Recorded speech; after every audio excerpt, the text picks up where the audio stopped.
he's got another phone. All guys that cheat have 2 phones. I don't think he has another phone. Why would he have it on the bed when I'm there? Oh, Sophie, wake up and smell the cookie cakes. Sophie, wake up and smell the cookie cakes. Now, I haven't heard that saying before, but it does kind of work. Sophie does need to wake up. You see, a few days ago, she experienced something very weird, but she's only now putting the pieces together. She's only now cottoned onto the fact that Rob might have a secret second phone. If I find out Rob actually has a secret phone, then I'm literally just packing all my stuff and leaving. The marriage is finished. That's, goodbye, Rob, forever. Please let there be a second phone. Please let there be a second phone. That might be exactly what Sophie needs to finally see sense. Now, before we get into that, let's just start at the beginning. So, Sophie has now moved back in and the pair are trying to fix their marriage. And when we join them today, Rob is taking Sophie to a flea market for a shopping trip. I really like flea markets, and I know Sophie likes to shop. A flea market is better than taking you to the mall. Is it?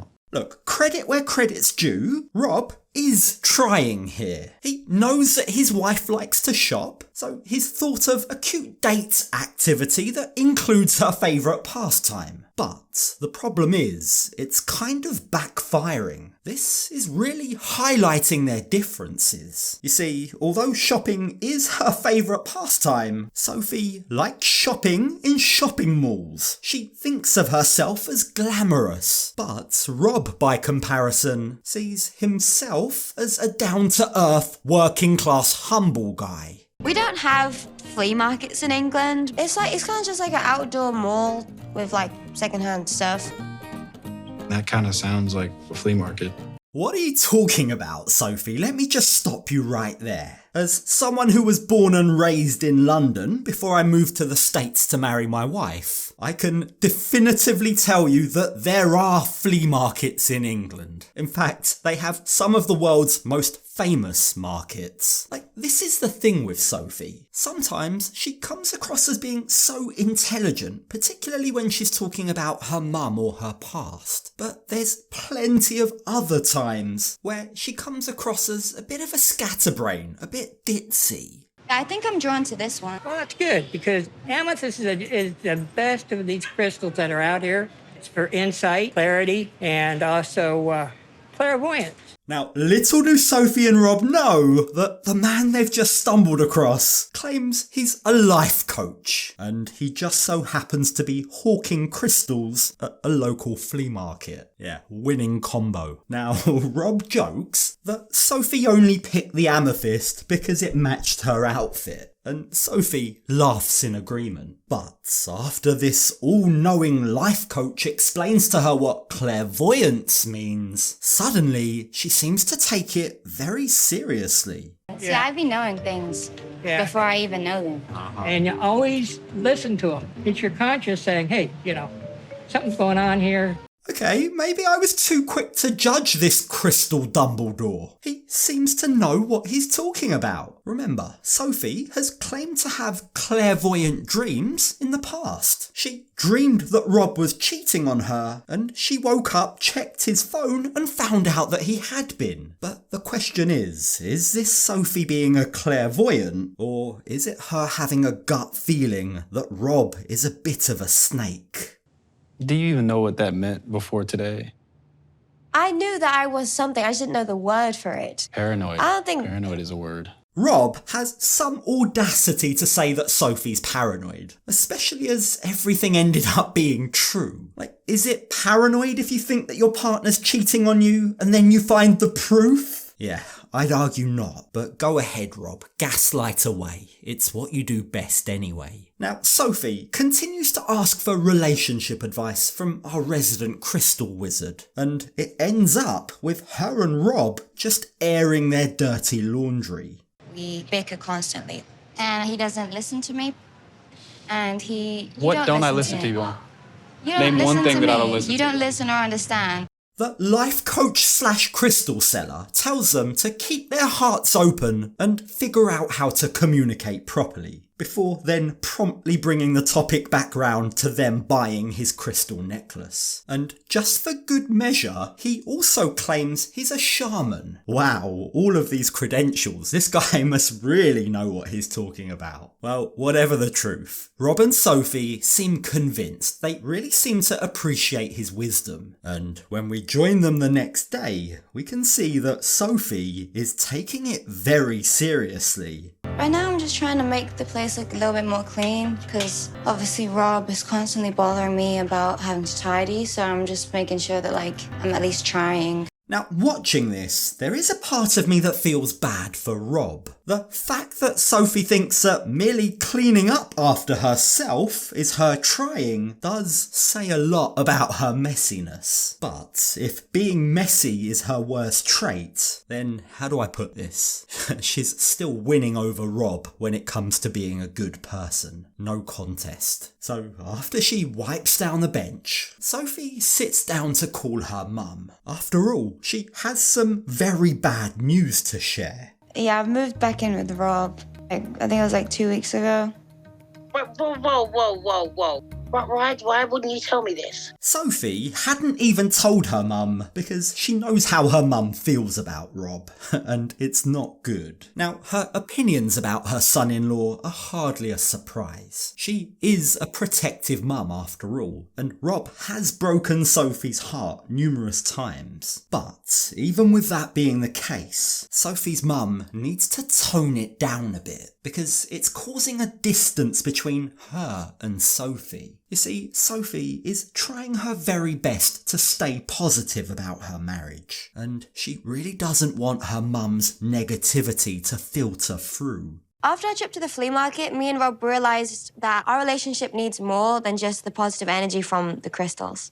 So we decided to give couples therapy a try. The pair have actually made an appointment to go and see someone, and that's a healthy step forward. Now, Sophie's mum supports their decision, but at the same time she reminds Sophie, in order for therapy to work, they both need to be completely honest. And yeah, that seems like great advice considering we all know Rob loves to lie, and Sophie has developed trust issues as a result. For me, trust is the biggest issue that I have with Rob.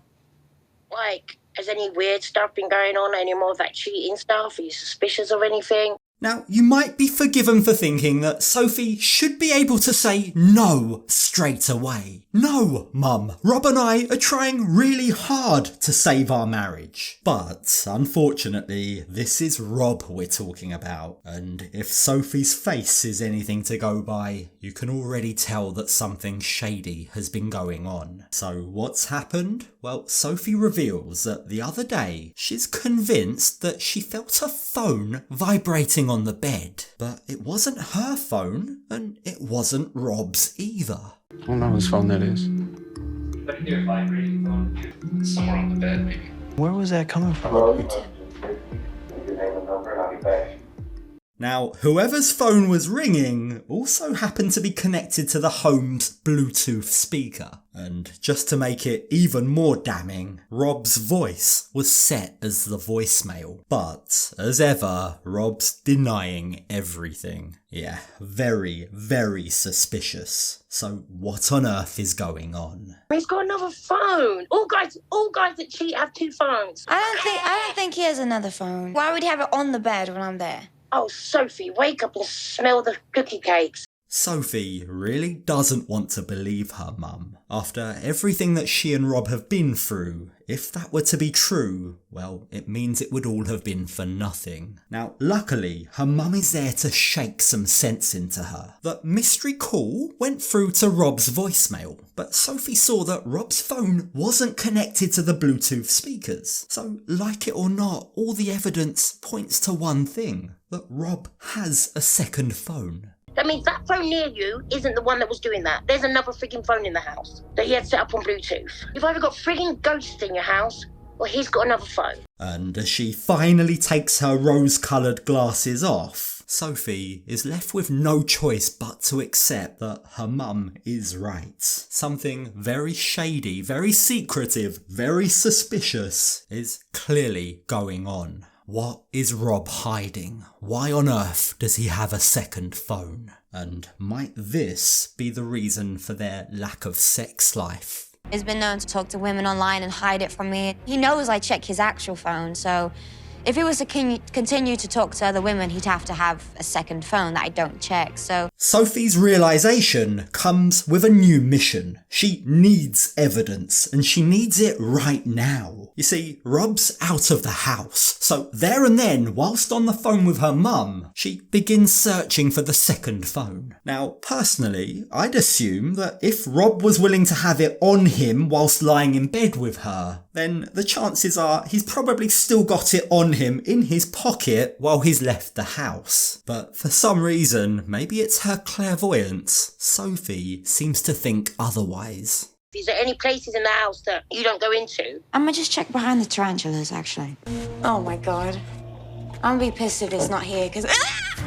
Now, I can't work out whether that would be a genius hiding spot or a terrible one, considering it's the very first place that Sophie chooses to look. But the problem is, for as determined as Sophie is, she's kind of doing a half-assed job. Now, is that because her mum's on the phone? Is it because she's scared of the tarantulas? Or does part of her really not want to find what she's looking for? No, I will find... If there's a phone, I will find the phone. Not if. There is.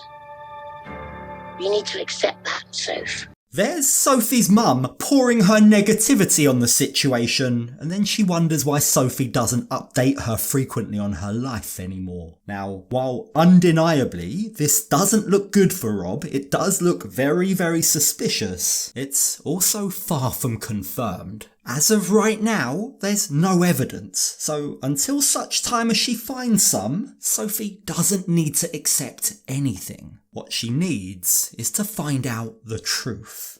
If I find out Rob actually has a secret phone, then I'm literally just packing all my stuff and leaving. The marriage is finished. That's, goodbye Rob forever. Look, let me be honest, I know it's not great, but I'm just gonna say it. I hope there is a second phone. I hope Sophie catches Rob red-handed. Sorry, but this isn't a healthy marriage. There's no trust here. How can you stay married to someone you just don't trust?